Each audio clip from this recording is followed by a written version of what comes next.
All right, if no questions, then I can start.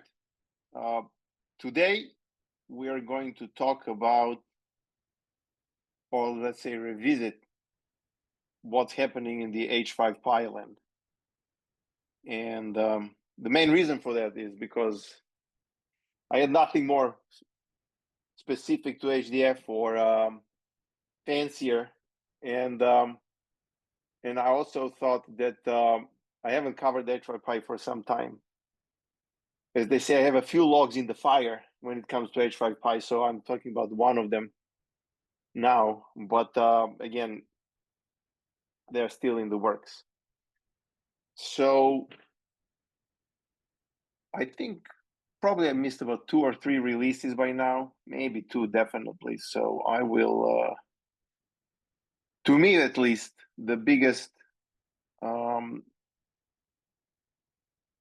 interesting feature that was added to h5py is in this latest release, 3.14, which essentially enabled use of the NumPy's own variable length strings. So to come back into the and explain what h5py is, fundamentally h5py goes for 2 things. And one thing is as a byte converter between bytes of in-memory NumPy data structures and also the bytes of data stored in HDF5 files. So that's one primary role for h5py. And the second primary role for h5py is to enable NumPy array syntax when working with HDF5 datasets. So those 2 things are really main reasons for h5py to exist. Everything else is just nice things around those 2 fundamental capabilities. And variable length strings were available in HDF5 for a very long time. Whereas h5py before 3.14 release essentially assigned different meaning to HDF5 strings depending if they were fixed strings or variable length strings. And there is this little talk about that here. And actually, there is much more about this talk in the h5py documentation. But basically, if you really wanted to get strings out of your HDF5 string dataset, you had to use a special method in NumPy to actually say to, sorry, not NumPy, to h5py, to basically say, hey, I really want to work with strings on the other side. Otherwise, what h5py provided was either NumPy byte arrays in case of fixed length strings, or this kind of sort of NumPy bytes objects for variable length strings. And object, if you're familiar with NumPy, there is this data type in NumPy called O for object. And so that's what those strings were appearing as, not as really strings, but as these objects holding, by the way, strings. An object in NumPy basically is bag of everything. You can hold anything, and that's how it was referred to as objects.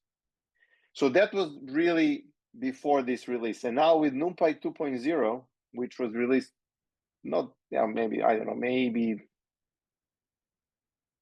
I don't know exactly, but it's not so recent, but it is fairly recent. They introduced this variable length string. And so that enabled now h5py to be more, to allow more features to its users.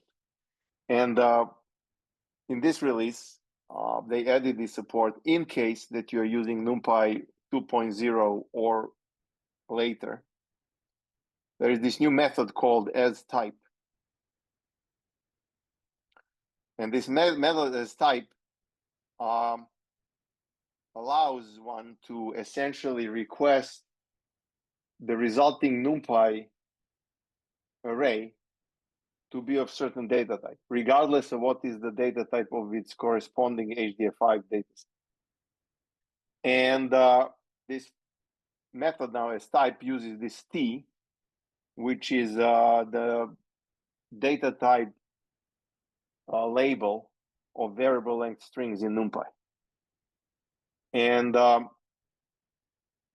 it's kind of like interesting that, again, HDF5 had for a long time variable length strings, and h5py went historically for so many, had to jump through so many hoops to deal with HDF5 strings in some predictable, understandable way, and also easy way, and combine ease of work with strings in Python and not in HDF5. And then we had Python 2 versus Python 3, all that schism and around strings. And h5py had to go through all of that, and only now comes NumPy say, oh, by the way, variable length strings, yeah, we can now support that.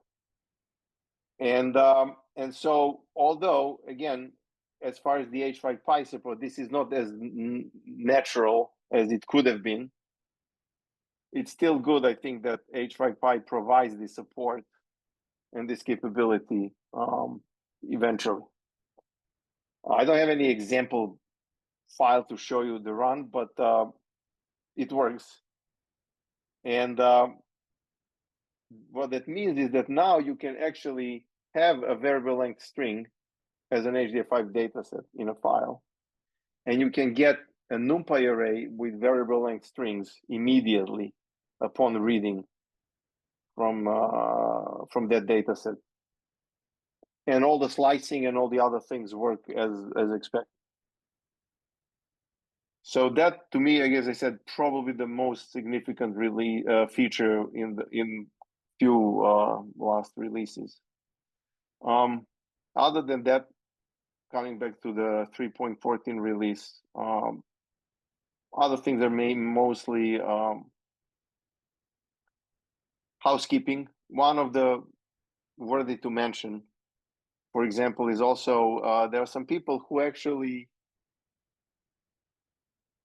try to run h5py test suite in h5py using PyTest in a parallel mode execution.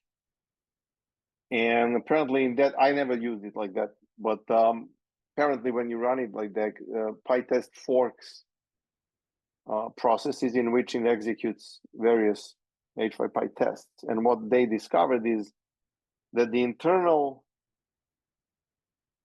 lock that h5py had since the beginning was having problems in these fork processes. In other words, if that lock was set to lock in the parent process, all the child processes inherited the lock.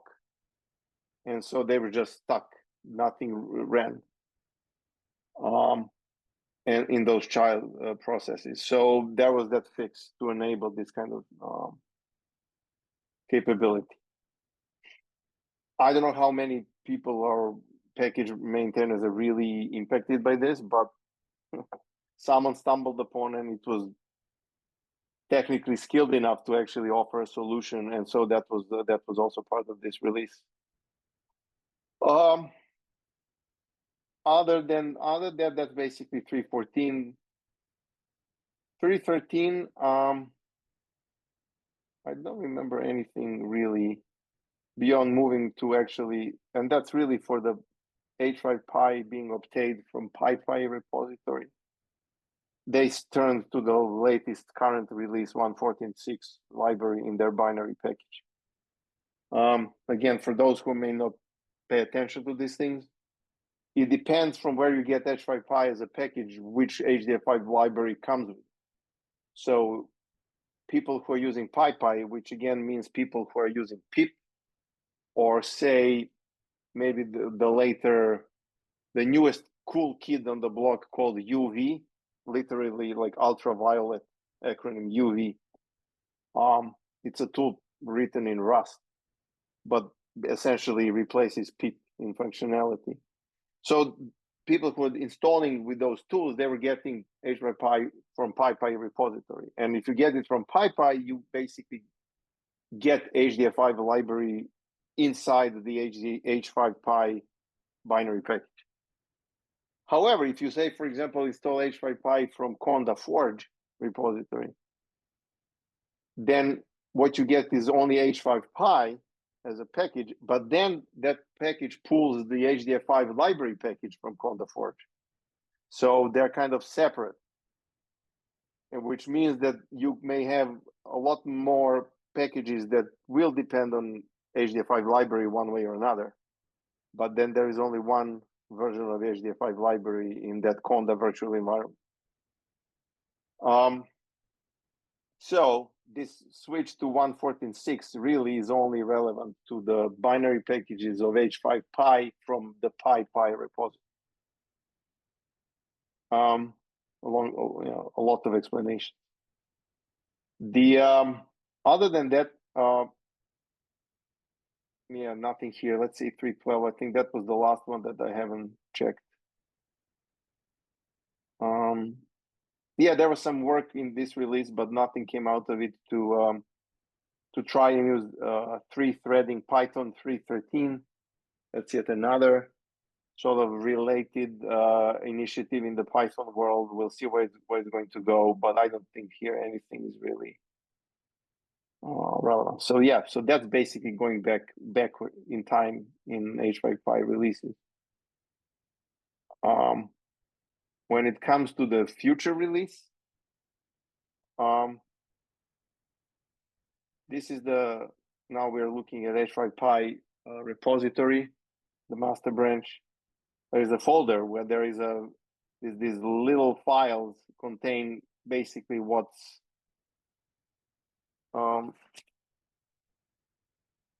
coming as what's going to be included in these what's new documents eventually when the release is made. I think that sort of the major things is first drop support for Python 3.9. So essentially right now h5py, whatever is the next release, whenever it happens, its minimum version will be Python 3.10. The other one is, although this is not something that people who are users will be aware of, but for someone like me who is maintaining h5py to some degree, is very important. There was a switch to a templating engine. So since the h5py's beginning, because it needed to deal with various HDF5 libraries and versions and what they have and all the changes over time with the HDF5 libraries, it heavily relied on Cython pre-processing macros, which are in functionality exactly the same as C, if and if def and those kind of statements.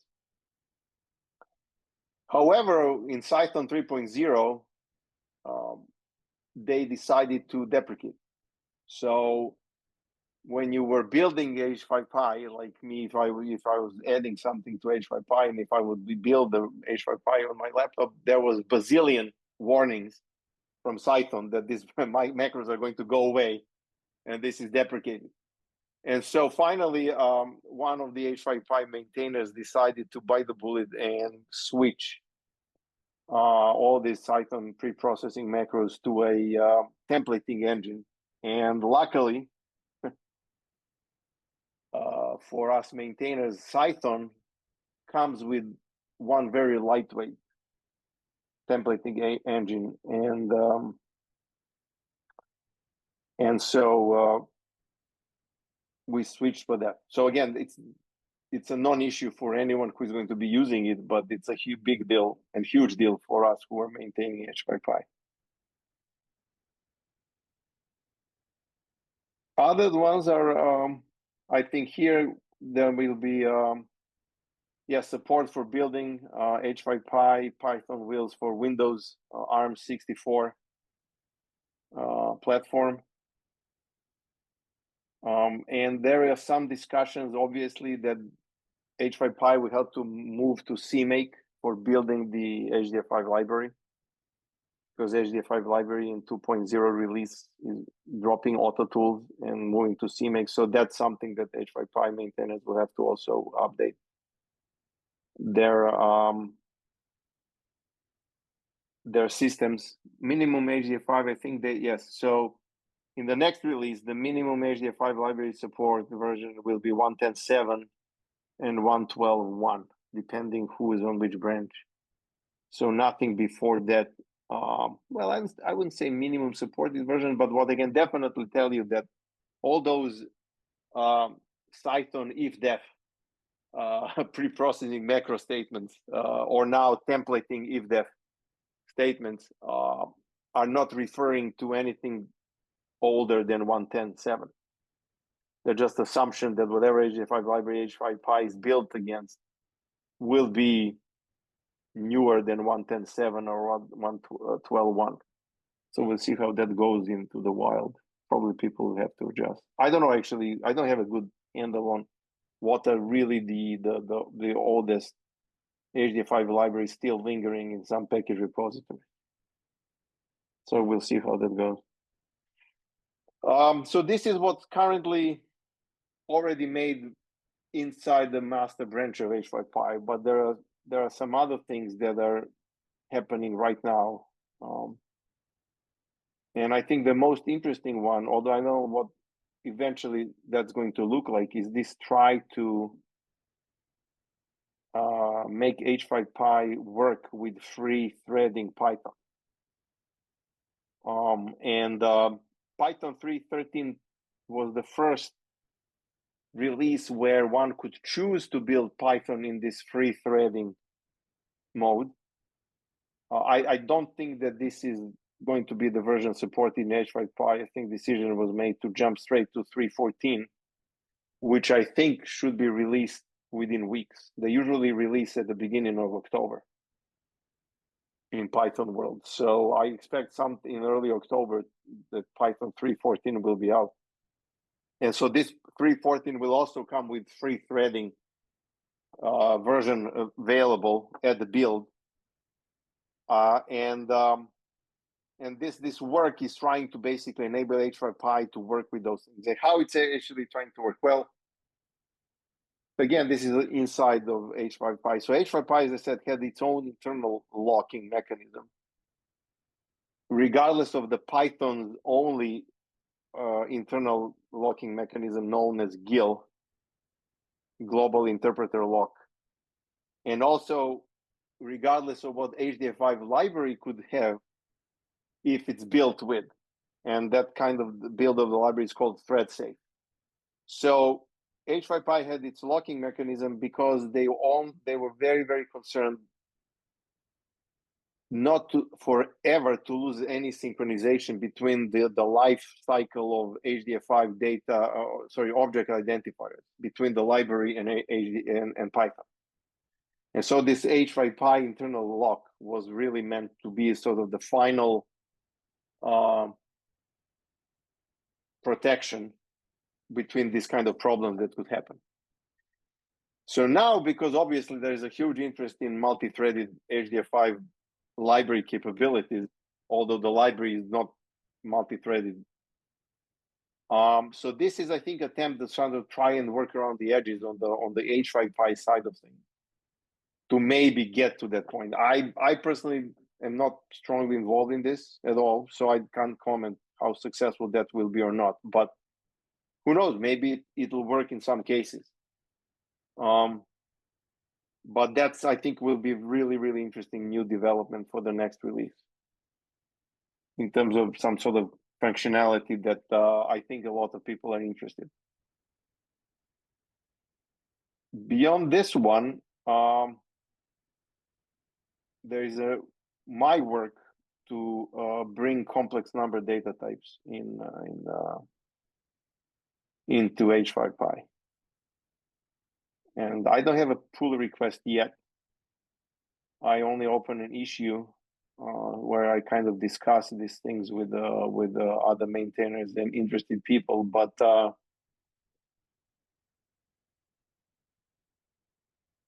I can show you, for example, since I mentioned before all this, what is this now?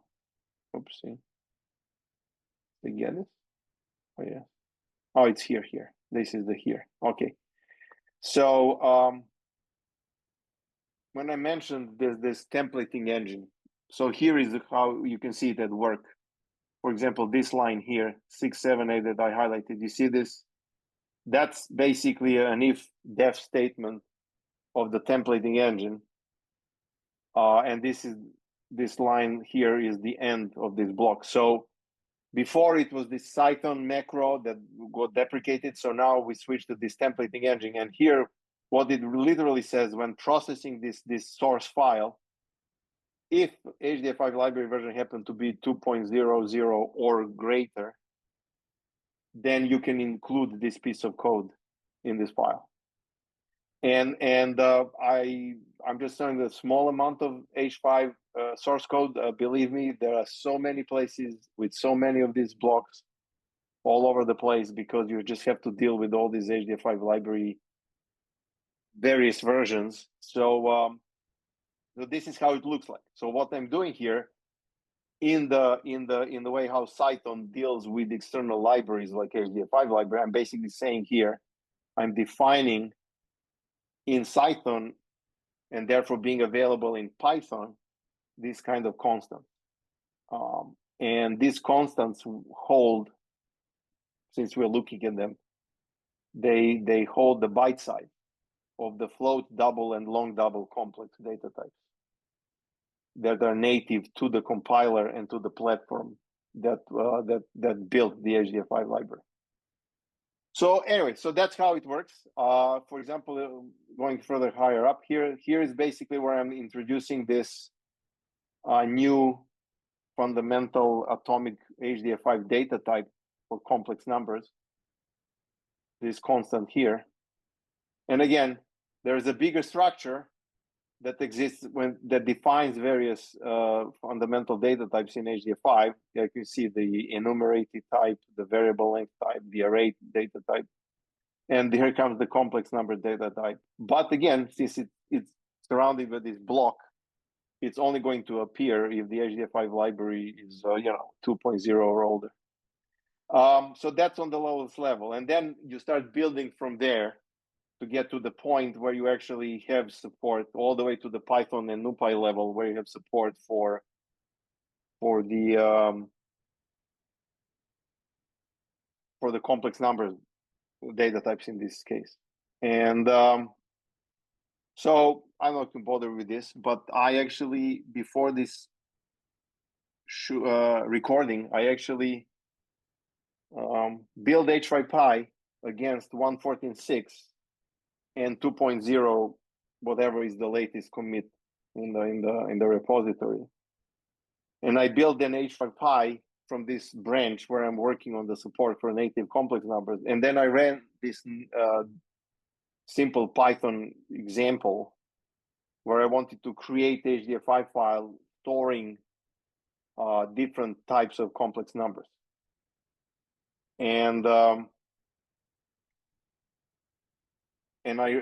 built this branch of h5py against 2 versions of the library. I have to thank this recording, because without it, I wouldn't catch some bugs in my code, which I fixed just 10 minutes before this recording. But hey, everything contributed to better open source code.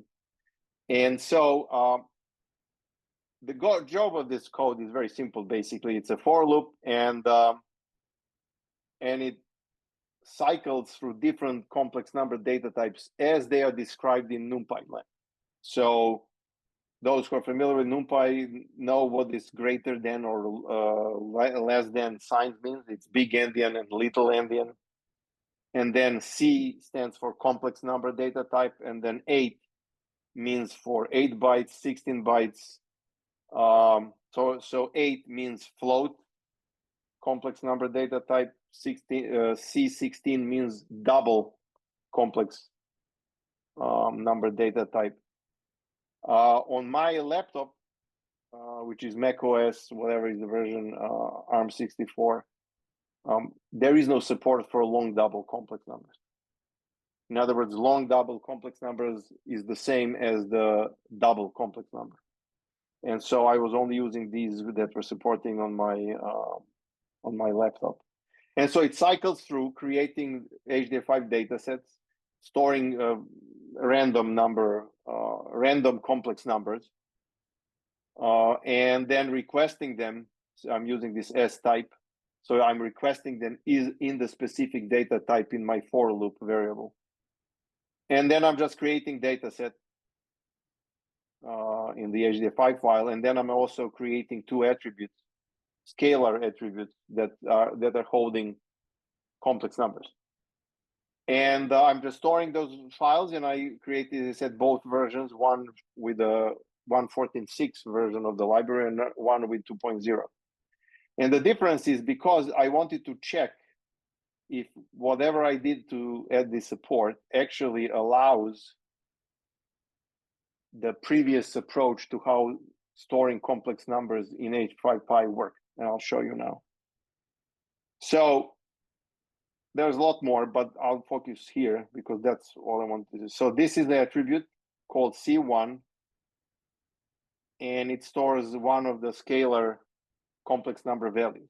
So this is for the file HDF5 file created with 1.14.6 version of the library, but with h5py branch that I'm working on. So my h5py branch detected when it was built, detected the older version of the HDF5 library, and so all the support that I added for complex number data types was not enabled.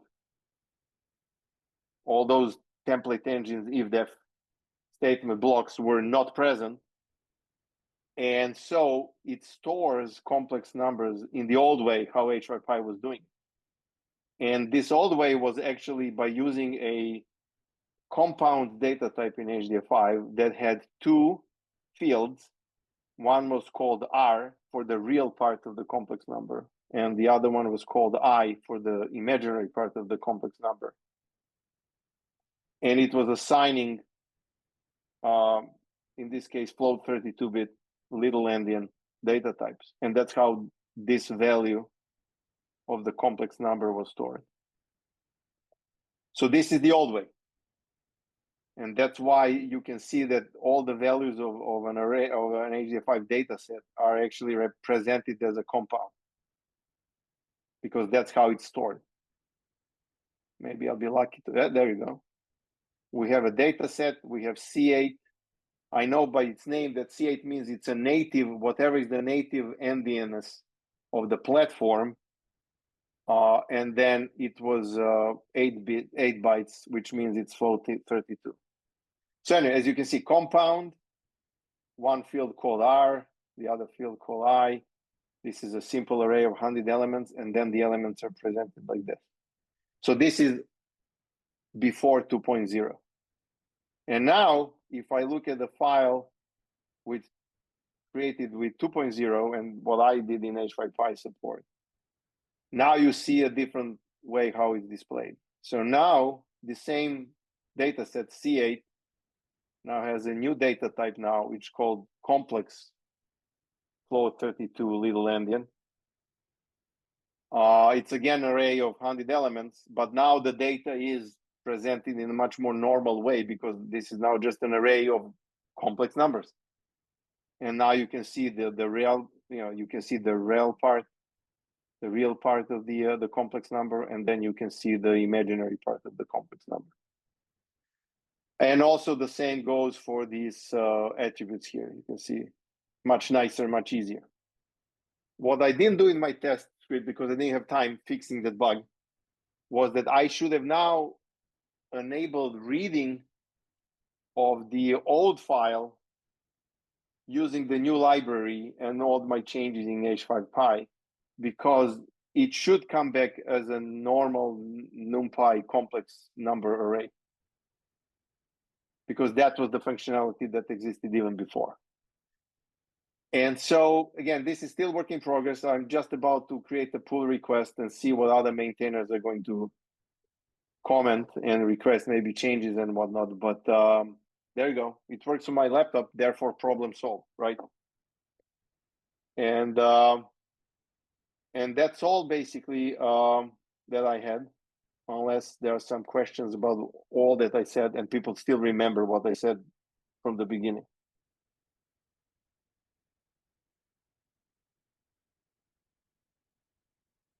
And I don't know if I shared my screen. I didn't. I forgot probably. Did I? You had your screen up. Sorry? You shared your screen. It was good. Ah, okay, good. All right then. Anyway, that's all. All right. Any questions for Aleksandar? No questions. Thanks, Aleksandar. Okay. All right. We'll be back next week. I expect it will be Scott unless he nominates a substitute. So thanks, everyone. Bye-bye. Bye-bye.